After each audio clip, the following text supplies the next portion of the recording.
Have you ever sat in silence, wondering if maybe you're just too much, too intense, too honest, too passionate, too independent? Have you ever been in a relationship where every time you showed up fully as yourself, the other person pulled away, shut down, or made you feel like you were the problem? Let me tell you something that no one ever said to you loud enough. You are not crazy. What you are is powerful. And the truth is, not every man is built to handle a powerful woman. You see, we've been conditioned for centuries to shrink ourselves, to dim our light, to make ourselves easier to love. We've been taught that if we're not chosen, it's because we were lacking. That if a man leaves, it's because we did something wrong. That if we're alone, it's because we're not enough. But that's a lie. A carefully crafted illusion designed to keep you in a box, afraid of your own fire. The reality is this. Some men don't run because of your flaws. They run because of your strength. Because when you stand in your truth, when you refuse to beg for love, when you no longer tolerate crumbs, it threatens the fragile ego of someone who still hasn't met himself. Carl Jung once said, "Everything that irritates us about others can lead us to an understanding of ourselves." And the same applies here. What some men call too much is often a reflection of their own emotional inadequacy. Your self-respect calls out their lack of boundaries. Your emotional depth exposes their avoidance. Your clarity makes their confusion unbearable.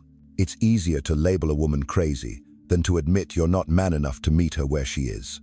But here's what most women don't realize.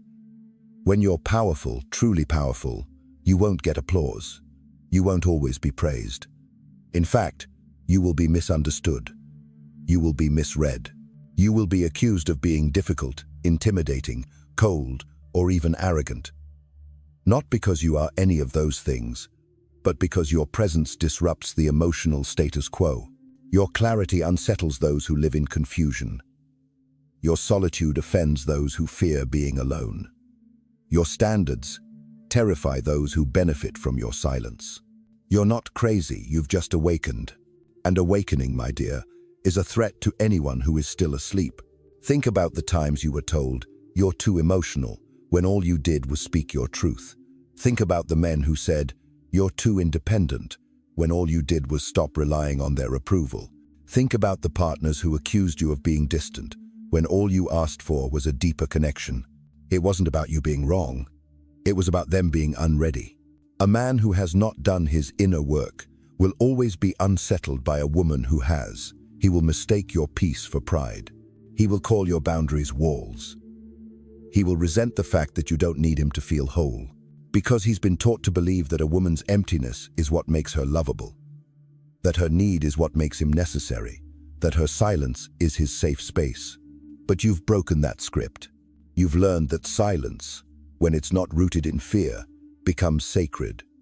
That love, when it's not based on lack, becomes expansive. That your presence, when no longer used as bait, becomes power. And that power? It terrifies those who have only ever known control. Most people, especially those who've only experienced love through possession, will not know what to do with a woman who doesn't need to be saved.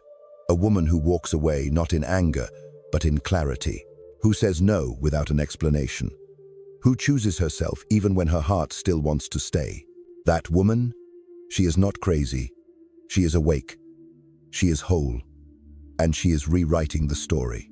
So if you've ever felt like something was wrong with you for not settling, for wanting more, for walking away from what didn't feel aligned, this is your confirmation.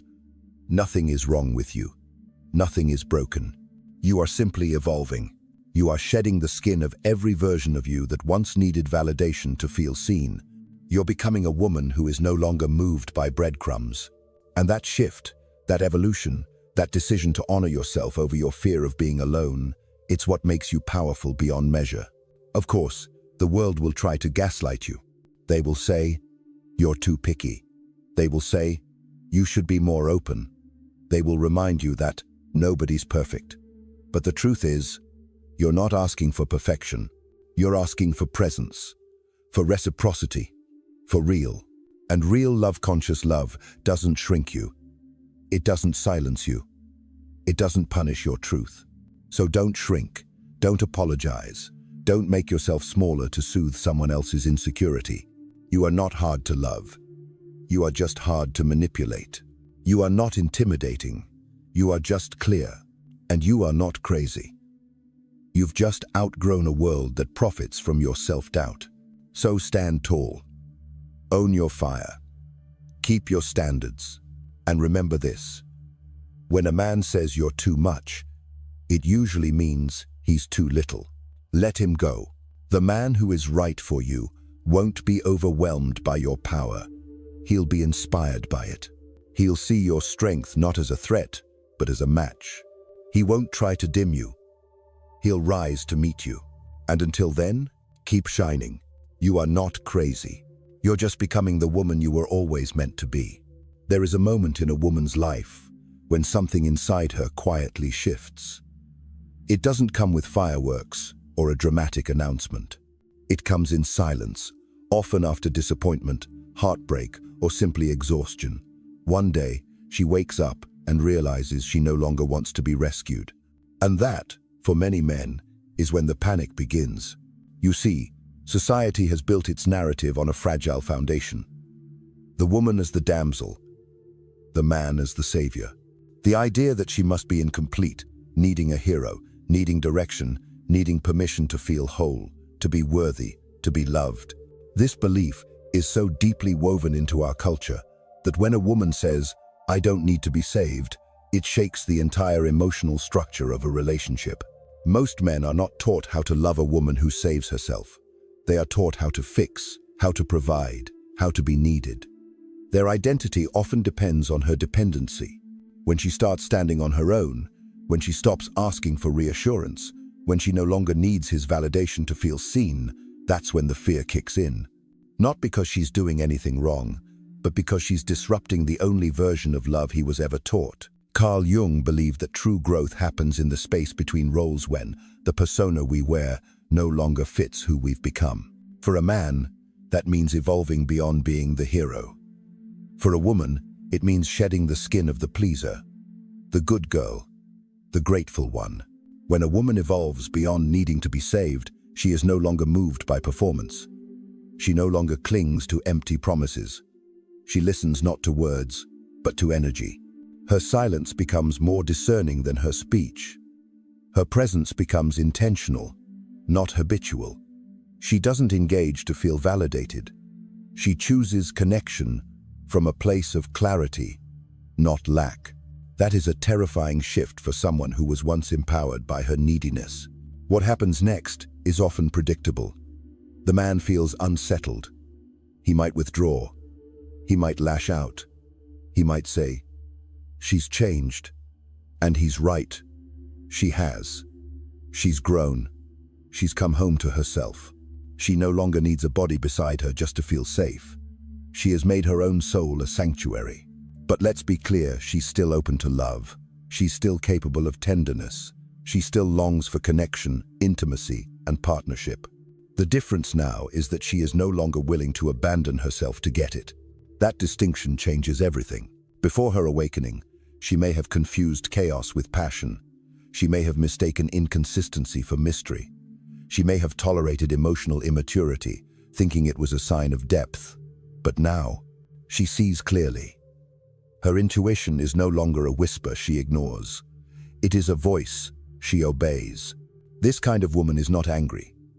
She is not bitter. She is aware. And that awareness makes her selective. She's not playing hard to get. She's hard to fool. She's not cold. She's clear. She's not distant. She's discerning. And in a world that profits from women who don't know their worth, she becomes dangerous simply by knowing hers. When a man encounters this kind of energy, he has two choices: rise or retreat. And that's where the fear comes in. Because rising requires work. It requires him to face himself, to examine the wounds he's ignored, to ask why he needs to be needed in order to feel valuable. Most won't do that work. Most will try to convince her she's the problem, that she's too independent, too intense, too much. But the truth is, She's simply no longer subscribing to a dynamic that depends on her diminishing herself to make others comfortable. She no longer flinches at silence. She no longer rushes to explain herself. She doesn't chase. She doesn't prove. And she doesn't wait to be chosen. She chooses. And what she chooses is peace over drama, presence over potential, and growth over familiarity. And yet, even with this clarity, there are moments of loneliness, of doubt, because it's not easy to unlearn everything you were told about love. It's not easy to watch people fall away as you rise.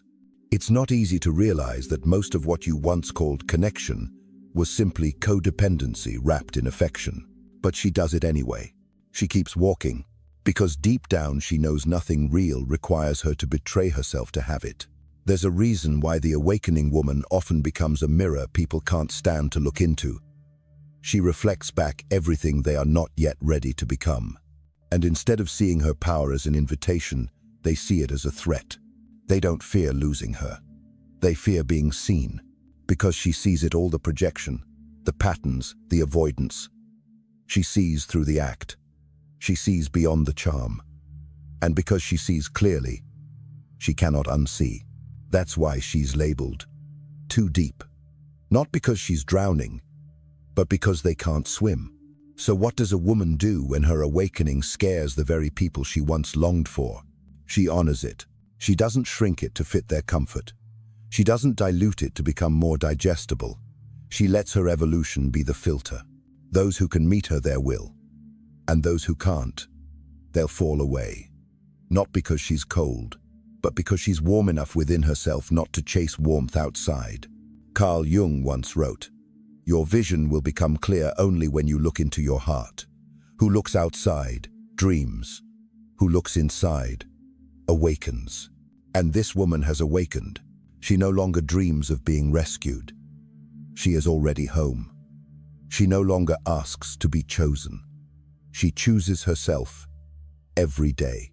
And in doing so, she creates space not for boys in men's bodies, but for partners who are ready to love from wholeness, not hunger. So if you are that woman, if you are in that in-between space where you no longer need saving but still long to be seen, know this: you are not alone, you are not crazy, and you are not too much. You are awakening. And yes, that might terrify them, but that's not your burden to carry. Keep rising. The right one won't be afraid of your fire. He'll bring his own. There is something profoundly disarming about a woman who has done her inner work. Not just the surface-level self-help affirmations, not just the performative strength that masks brokenness, but deep, soul-wrenching healing, the kind that makes her sit in the darkest corners of her own pain and choose not to run, the kind that demands she unlearn everything she was taught about love, value, and worthiness. And here's the truth most people don't talk about. That kind of woman, she's not easy to be with. Not because she's difficult, but because she's whole. When a woman heals, she stops playing roles. She's no longer auditioning to be loved. She's no longer contorting herself to fit into someone else's comfort zone. She's not interested in being impressive. She's interested in being real. And realness deep, grounded, healed realness, intimidating to anyone still clinging to illusion. They can't handle her because she no longer responds to manipulation. She's not impressed by charm, distracted by ego, or controlled by guilt. Her boundaries are no longer a suggestion. They're non-negotiable. And when someone crosses them, she doesn't argue. She doesn't explain. She just leaves. This is what healing does. It makes her quiet but powerful, soft but unshakable, available but never desperate. And that scares people, especially those who are still seeking validation through control, confusion, and performance. She doesn't feed into chaos anymore. She doesn't mistake inconsistency for passion. She's not addicted to the highs and lows of emotional volatility. She's been through that storm, and she has no desire to relive it. She's not looking for someone to complete her. She's looking for someone to meet her. That is the difference. Before she healed, she tolerated things that bruised her soul because she feared being alone. Now, she embraces solitude like an old friend. It was in solitude that she faced her ghosts, confronted her patterns, forgave herself, and started over. It was in solitude that she stopped needing attention and started nurturing her presence. It was in that silence that she stopped craving love and started becoming it. So when someone comes along who expects her to play small, to dim her light, to carry their wounds while neglecting her own, she sees it for what it is, and she no longer has the appetite for it. She sees red flags not as challenges, but as exit signs. She's not bitter. She's boundaried. She's not closed off. She's discerning. She's not hard to love. She's just not willing to be loved in fragments. And this is where the disconnect begins. Because for a long time, people equated her worth with how much she could endure, how much she would forgive, how much she would bend. But now, she bends for no one. Not out of pride, but out of reverence for the woman she's become. She has rebuilt herself piece by piece, brick by bloody brick. She knows the cost of abandoning herself, and she has no intention of ever paying that price again. That kind of clarity, the kind that comes after heartbreak, shadow work, and soul excavation, does not make her angry. It makes her luminous. And her light, her stillness, her certainty exposes everything false around her. People feel it. They feel that she cannot be manipulated, that she cannot be swayed with shallow offers, that she won't entertain temporary connections dressed up as permanence. And for those who are still operating from wounded masculinity, that kind of woman is confronting, because she doesn't need you. She chooses you. And when someone doesn't need your approval to feel secure, your power over them dissolves. This is why men who haven't faced their own darkness often retreat when they meet a healed woman. Not because she's too much, but because they're not enough. Not in essence, but in readiness. Her healing forces them to look inward. Her peace demands presence. Her depth requires emotional responsibility. And if a man hasn't cultivated those things within himself, her very existence will feel like pressure. But that's not her fault. She's not here to be easy. She's here to be authentic. She's not here to be liked by everyone. She's here to live in alignment. She's not here to chase love. She is love. And love like that doesn't perform. It doesn't entertain breadcrumbs. It doesn't confuse attachment for intimacy. It stands tall in truth, even when it stands alone. You'll know when you've met a woman who has healed. Her energy is different. There's no grasping, no proving, no seeking. She's not trying to be chosen. She already chose herself. She's not afraid to walk away, not because she doesn't care, but because she does about herself, her peace, her standards. She listens deeply, not just to what you say, but to what your energy says when your words fall silent. She observes, she feels. She trusts her intuition. And when something feels misaligned, she doesn't wait for it to become unbearable. She bows out with grace. And perhaps the most intimidating part? She holds you accountable, without raising her voice. She inspires you to rise without saying a word. Her silence is not distance. It's discernment. She's not looking for perfection. She's looking for someone who's done the inner work, who can sit with discomfort, who can stay present through the unraveling. A healed woman is not afraid of mess. She's been through her own. What she's afraid of is pretending. She's afraid of silence that hides resentment. She's afraid of smiles that mask avoidance. She's afraid of connection that lacks substance. So she no longer entertains surface-level bonds. She wants the real, the raw, the reverent. And if that's not what someone is bringing, she won't judge them, but she won't make space for them either. This is her life now, one built not on performance, but on presence, not on fantasy, but on truth, not on convenience, but on alignment. And she's okay with that. More than okay.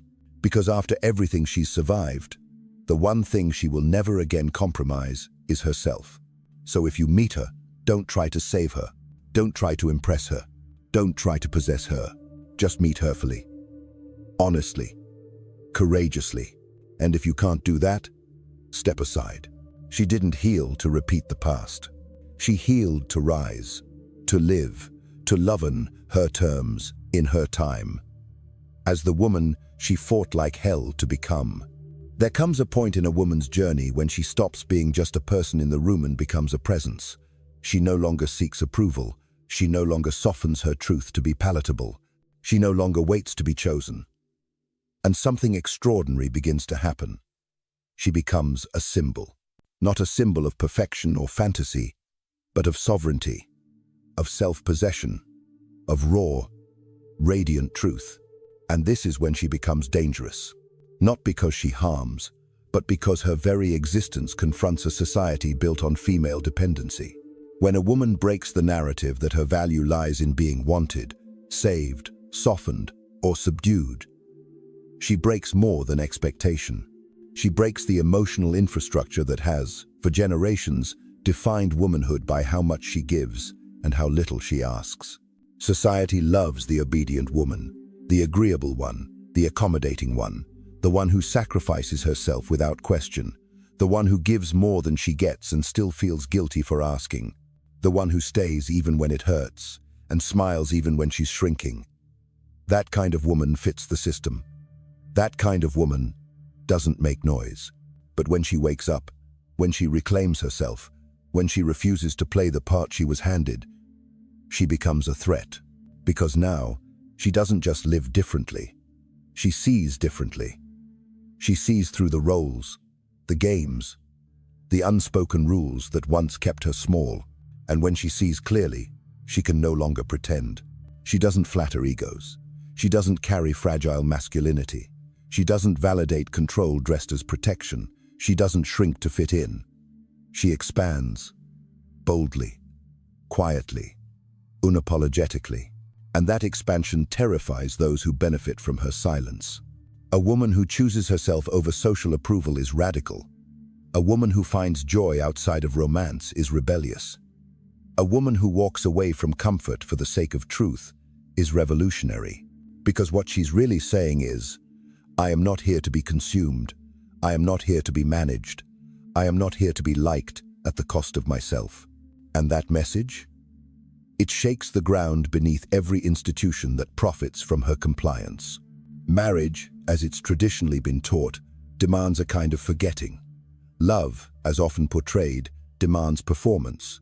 Work environments, friendships, even family structures are often built on a woman's ability to abandon parts of herself quietly, gracefully, invisibly.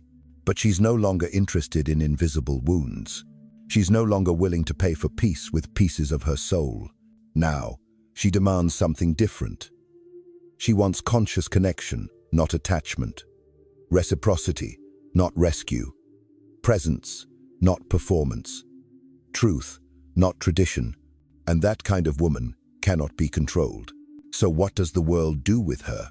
It labels her difficult, cold, arrogant, unfeminine, unlovable, too much, not enough. The labels don't need to make sense. They only need to stick. They only need to make her doubt herself enough to come back inside the lines. But she doesn't go back, because the freedom she's tasted is not something she can unfeel. She's paid for it in tears, silence, therapy sessions, sleepless nights, heartbreak, and loneliness. And now that she's here, standing in her clarity, she will not trade it for comfort, company, or compliance. The more she speaks, the more others listen. The more she chooses herself, the more others question why they haven't. She doesn't preach. She lives. And in her living, she becomes a mirror, and that's what terrifies people the most. Because when you've spent your life surviving on half-truths, someone living fully becomes unbearable to look at. She reflects the weight of every compromise others weren't brave enough to refuse. She represents the version of themselves they're too afraid to become. And yet, many of them secretly want what she has. Not her life, but her peace. Not her image, but her integrity. Not her independence, but the rootedness she carries when she walks into a room. That's the paradox. She's envied and rejected, admired and resented, desired and feared. Why? Because she proves something people would rather not believe. That a woman can live whole without permission. That she can define love for herself. That she can leave what no longer grows her. That she can thrive without dependency. That she can be deeply feminine without being submissive. That she can love others fiercely without abandoning herself. And so, Her very presence becomes political. Not because she is seeking attention, but because her being defies a template. And those who depend on that template need her to conform in order to feel comfortable again. But she won't. She's not here to soothe insecurities with silence. She's not here to shrink her brilliance for the sake of others' pride. She's not here to play roles that stifle her soul. She's not here to die slowly in a life that doesn't feel like hers. She's here to live wildly, consciously, deliberately. And in doing so, she becomes more than a woman. She becomes a lighthouse, the kind that doesn't chase anyone, but still draws ships to shore. Some will see her and feel inspired. Others will see her and feel threatened. But she's no longer responsible for how others interpret her freedom. Her only responsibility is to honor it, because this is what it means to become a symbol. You no longer just speak. You represent. You no longer just survive. You radiate. And the world will either try to silence you or slowly shift to make space for the woman you've become. There comes a moment in every woman's journey when the question is no longer, does he love me? But rather, do I still love myself when I'm with him? This is not a moment of bitterness. It's not born from defeat or disillusionment. It is clarity. It is the kind of clarity that only comes after you've tried to fit into spaces that weren't made for you, tried to earn love that should have been freely given, tried to shrink yourself in hopes that someone would finally feel tall beside you. But now, you're done trying. Because the truth is, you've learned something radical. Love means nothing if you have to abandon yourself to feel it. You've learned that the most painful kind of heartbreak isn't when someone leaves. It's when you leave yourself over and over again just to keep someone else close. When you say yes to things that make your soul whisper no. When you silence your truth for fear of being too much. When you accept confusion as connection, inconsistency as passion, and crumbs as sustenance. But not anymore. Now your final choice is not about him, it's not about them. It's not even about love in the way you used to understand it. It's about coming home to yourself. You've finally realized that the most sacred relationship you will ever have is the one you build with your own soul. That's not to say you no longer desire love. You do. But not at the cost of your voice, not at the cost of your peace, not at the cost of your identity. You want a love that adds, not one that subtracts. One that expands, not one that constricts. You want someone who sees your depth and doesn't flinch, who meets your truth with their own, who doesn't try to dim you, but dares to rise with you. But until that comes, and even if it never does, you're okay. More than okay. Because you've learned to sit with yourself, to hold your own hand through the storms, to breathe through the quiet, to find joy in your own company, to build a life that doesn't wait to be completed by anyone else. This is what makes your choice so powerful. It defies everything you were taught. You were taught that your worth would be proven in your ability to be chosen, that your value was in how wanted you were, that a woman alone was a woman who had failed. But you've unlearned that lie. You've dismantled that myth. You've seen the truth behind the curtain, and it is this. The most dangerous woman is the one who has nothing to prove and everything to give, but only when it's earned. She is not cold. She is clear. She is not hard. She is honest. She is not alone. She is whole. And now, every decision she makes begins with one question. Is this in alignment with who I am becoming? Because she's no longer driven by the need to be loved. She's driven by the need to be herself. And if love fits inside that space, beautiful. But if it doesn't, she'll still choose herself again and again. This choice is not loud. It's not a declaration shouted into the void. It's a quiet, steady devotion, a private revolution, a vow spoken each morning in the mirror. I will not betray myself today, not for anyone, not for anything. That kind of woman cannot be seduced by empty promises. She has known silence too intimately to fall for noise. She cannot be pulled back into patterns she spent years breaking. Her peace is too expensive to barter, her freedom too sacred to gamble, her time too valuable to waste. So she waits, not passively, but patiently. She lives, she builds, she dances, she creates. She is not waiting for a man. She is waiting for alignment, for resonance, for presence that feels like home, not like a puzzle she must solve. And if it never comes, she will still have lived a life rooted in truth, and that is no small thing. Because the woman who chooses herself is not choosing loneliness. She is choosing honesty. She is choosing liberation. She is choosing a life where every yes is real and every no is honored. She knows love is not a fairy tale. It is not fireworks and flattery. It is presence. It is respect. It is knowing that even at your fullest you don't scare them. That even at your most vulnerable, they stay. That kind of love exists, but it cannot be forced. And it cannot be found while you are still negotiating with your worth. So you stop negotiating. You stop proving. You stop explaining your standards to people who were never meant to meet them. And you rise, not to be admired, but to be authentic. This is what it means to choose yourself. It means resting without guilt, speaking without apology, loving without losing yourself in the process. It means no longer mistaking connection for compatibility, attraction for alignment, chemistry for commitment. It means honoring your intuition, even when it's inconvenient. It means accepting that not everyone will understand your path and walking it anyway. And above all, it means knowing that your life is not on hold. Your story is not incomplete. Your joy is not postponed. You are not half of anything. You are already whole. So when someone asks why you're alone, you don't flinch. You don't explain. You smile because you know something they don't. You know that love, if and when it comes, will be a complement, not a completion. And until then, your final choice is clear. It's not love, it's yourself, and it always will be.